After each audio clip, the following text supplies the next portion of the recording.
اعوذ باللہ من الشیطان الرجیم بسم اللہ الرحمن الرحیم۔ سبق نمبر 19 مکمل کیے کل، آج سبق نمبر 20، اس کے اندر متفرق قواعد پڑھیں گے۔ آج کی ویڈیو کی طرف بڑھنے سے پہلے ویڈیو کو لائک اور شیئر کریں، چینل کو سبسکرائب نہیں کیا تو چینل کو سبسکرائب کریں، بیل آئیکن ضرور دبائیں۔ جز نمبر 1، اظہار مطلق۔ اظہار مطلق، ان چار کلمات میں نون ساکن کے بعد حروف یرملون ایک کلمے میں آنے کی وجہ سے ادغام نہیں بلکہ اظہار مطلق ہوگا، اس لیے ان چاروں کلمات میں غنہ نہ کریں۔ اظہار مطلق کسے کہتے ہیں؟ چار کلمات میں نون ساکن کے بعد حروف یرملون میں ایک کلمے میں آنے کی وجہ سے ادغام نہیں بلکہ اظہار مطلق ہوگا، ان چار کلمات میں گناہ نہیں کریں گے۔ یعنی پیچھے ہم نے پڑھا تھا کہ نون ساکن کے بعد حروف نون ساکن یا تنوین کے بعد پیچھے ہم نے ادغام کا قاعدہ کیا پڑھا تھا؟ ادغام کا قاعدہ سنائے۔ نون ساکن یا تنوین کے بعد حروف یرملون میں سے کوئی حرف آ جائے تو گنہ کر کے پڑھیں گے۔ حروف یرملون کتنے ہیں؟ 6۔ کون کون سے؟ یا، را، لام، میم، واو، نون۔ یرملون یہ 6 ہیں۔ اب نون ساکن کے بعد یا حروف یرملون میں سے تو آ رہی ہے، ٹھیک ہے، پیچھے ہم نے پڑھا تھا غنہ کریں گے، لیکن یہاں پر ادغام نہیں بلکہ اظہار مطلق ہوگا۔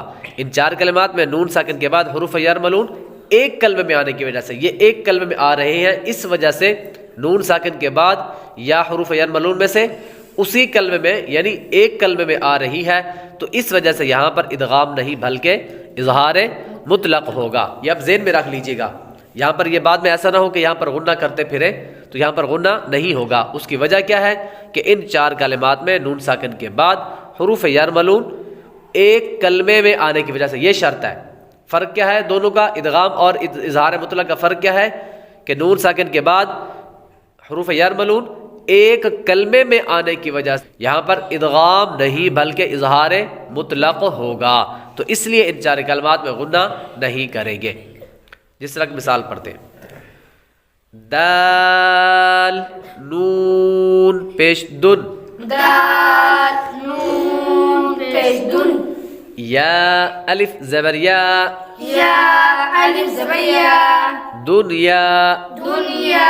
یہاں پر غنہ نہیں کریں گے کیونکہ نون ساکن کے بعد یا حروف یرملون میں سے اسی کلمے میں آ رہی ہے، ایک کلمے میں آ رہی ہے، تو اس وجہ سے یہاں پر غنہ نہیں کریں گے۔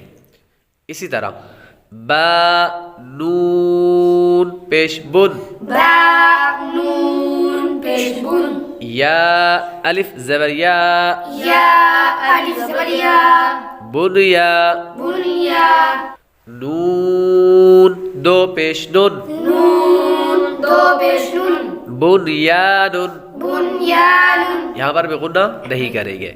صاد نون زیر صن، صاد، نون، زیر سین، واو الف زبر وا، واو، الف زبر وا، صن وا، سین وا، نون دو پیش نون، نون، دو پیش نون، صنوان، سینوان، قاف نون زیر قن، قاف، نون، زیر قن، واو الف زبر وا، واو، الف زبر وا، قن وا، قن وا، نون دو پیش نون، نون، دو پیش نون، قنوان، قنوان، دنیا، دنیا، بنیان، بنیان، صنوان، سینوان، قنوان۔